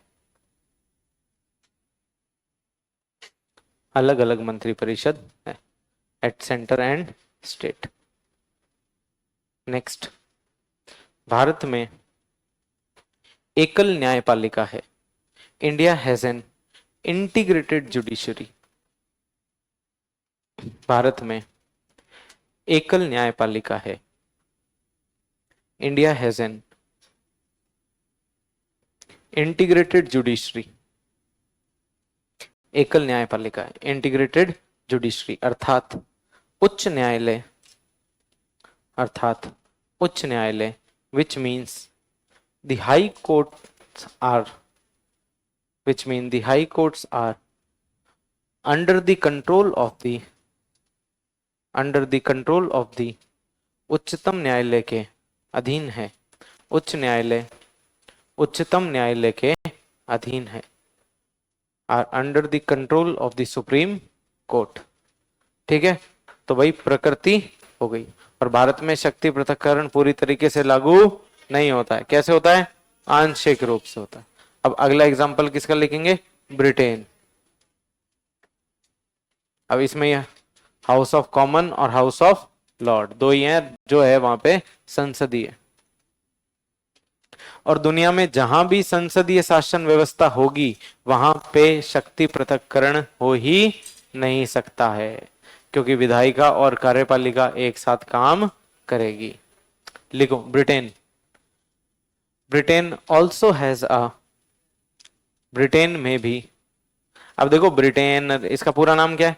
the United kingdom of great Britain and northern Ireland. तो मैं यूके बोलूं, चाहे मैं ब्रिटेन बोलूं, चाहे मैं ग्रेट ब्रिटेन बोलूं, इन सब का मतलब ब्रिटेन ही है, एक ही है। ठीक है। Britain also has a parliamentary system of governance. Parliamentary system of governance में भी संसदीय शासन व्यवस्था है। अतः वहां भी स्पष्ट शक्ति पृथक्करण नहीं है। अतः वहां भी स्पष्ट शक्ति पृथक्करण नहीं है। Therefore, there is no clear separation of power. No clear separation of power. Next लिखो, ब्रिटेन में कार्यपालिका तथा in Britain the executive and judiciary are in Britain the executive and judiciary are part of legislature। कार्यपालिका तथा न्यायपालिका दोनों विधायिका का भाग हैं। दोनों विधायिका का भाग हैं। are part of legislature। are part of legislature। इसलिए वहां therefore there is supremacy of the parliament। इसलिए वहां संसद की सर्वोच्चता है। इसलिए वहां संसद की सर्वोच्चता है। supremacy of the parliament, whereas जबकि भारत में संविधान की सर्वोच्चता है, whereas India has the supremacy of the constitution. Supremacy of the constitution.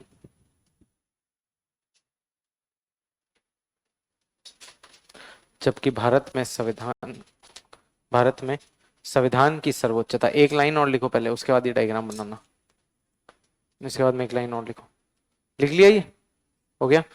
एक शब्द आता है न्यायिक पुनरावलोकन। अब मैंने आपको बताया ना कि भाई क्या जुडिशरी चेक कर सकती है क्या ब्रिटेन के अंदर? नहीं कर सकती। जुडिशियल रिव्यू, ये पूरा एक दिन खराब करेंगे इस पे अपन न्यायपालिका में कि जुडिशियल रिव्यू क्या होता है।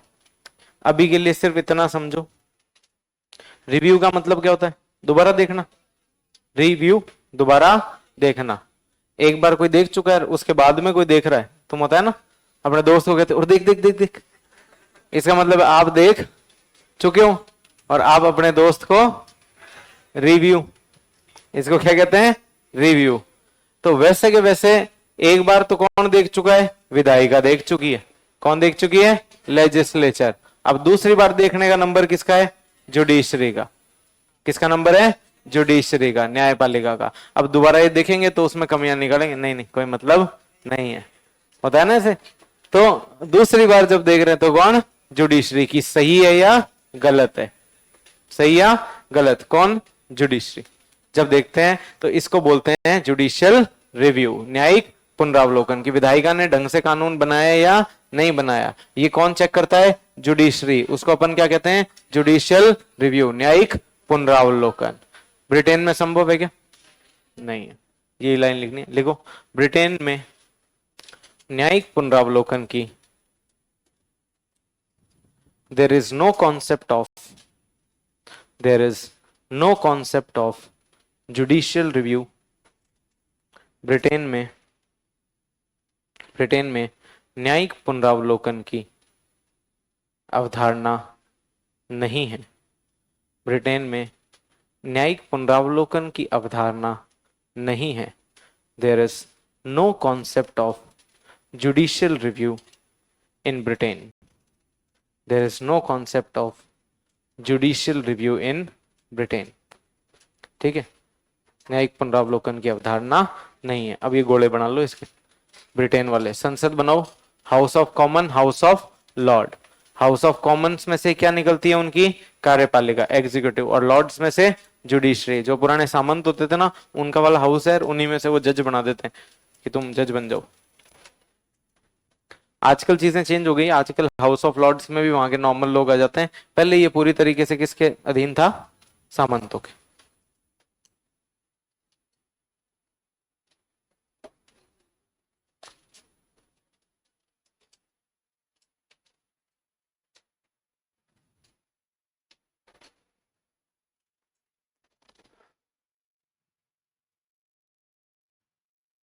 एक तो तुम नोट्स बहुत ही गलत तरीके से बना रहे हो, तुम्हें नोट्स बनाना बताना पड़ेगा पहले तो।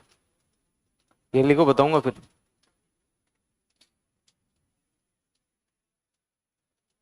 ये तो इतनी कंजूसी कर रहे हो, पता नहीं पेज कहाँ लेके जाओगे। हाँ ठीक रुको, बताता हूँ मैं अभी।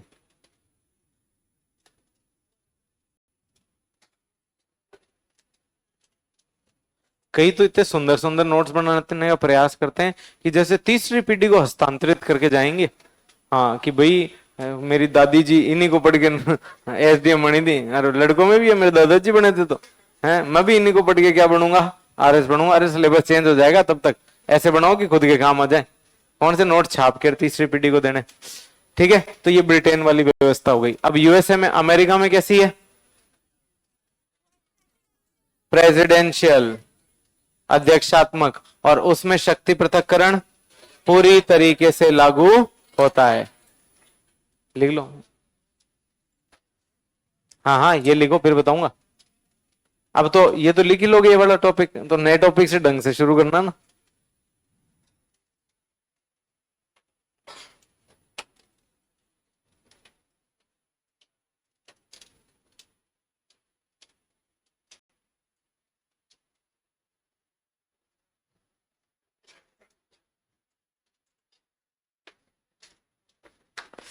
1:15। हाँ, अमेरिका में अध्यक्षात्मक शासन व्यवस्था है। There is presidential system of governance, therefore clear separation of power is found here. Therefore clear separation of power is found there. इसलिए वहां स्पष्ट शक्ति पृथक्करण है। इसके आगे मैं खूब एग्जांपल दूंगा, ठीक है, कि भाई किस तरीके से जुडिशरी इन दोनों को होता ना काम करने से रोक देती है, कैसे वहां की विधायिका वहां के राष्ट्रपति को काम करने से रोक देती है। ए पंचायती मत कर बाइडन, बैठ जाओ चुपचाप। विधायिका वाले बिठा देते हैं, अपने विधायिका वाले बिठा सकते हैं क्या मोदी जी को? मैं जो करना चाहूंगा वो मैं करूंगा, लेकिन वहां ऐसे नहीं होता। बना लो 3 गोले बनाना है इसमें सीधे सीधे।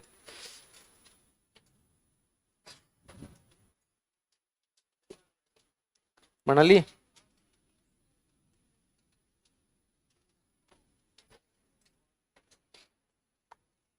ठीक है, तो अभी तक क्या पढ़ा है कि भाई शासन व्यवस्था के कितने अंग होते हैं? 3। कौन कौन से? विधायिका, कार्यपालिका और न्यायपालिका। ठीक है, विधायिका का काम क्या है? लेजिस्लेचर का काम कानून बनाना, कार्यपालिका का और न्यायपालिका का न्याय करना। ये तीनों शक्तियां पहले किसमें थी? एक व्यक्ति में निहित होती थी, उसको अपन क्या कहते थे? राजतंत्र। और इसकी वजह से राजा जो है वो कैसा हो जाता था? निरंकुश हो जाता था। अब राजा निरंकुश हो जाता था तो मॉन्टेस्क्यू आया, उसने क्या कहा? शक्तियों का पृथक्करण होना चाहिए, सेपरेशन ऑफ पावर। और सेपरेशन ऑफ पावर जो है उसको करके क्या जनता को दे दो? हाँ, किसको दे दो? जनता को दे दो। और इसी से किसका आधार तैयार हुआ? लोकतंत्र का आधार तैयार हुआ। और लोकतंत्र फिर खूब अब होता ही है, शक्तियों का पृथक्करण करके अपनाना है। एक व्यक्ति से शक्ति लेनी है और खूब सारे लोगों में बांटनी है। तो ब्रिटेन वालों ने कौन सी व्यवस्था को अपनाया? संसदीय शासन व्यवस्था। क्या इसमें शक्ति पृथक्करण पूरी तरीके से हो सकता है? नहीं हो सकता। ठीक है, अमेरिका में कौन सी व्यवस्था?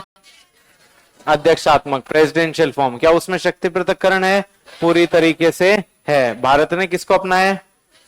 संसदीय शासन व्यवस्था को। लेकिन अपने यहाँ क्या है?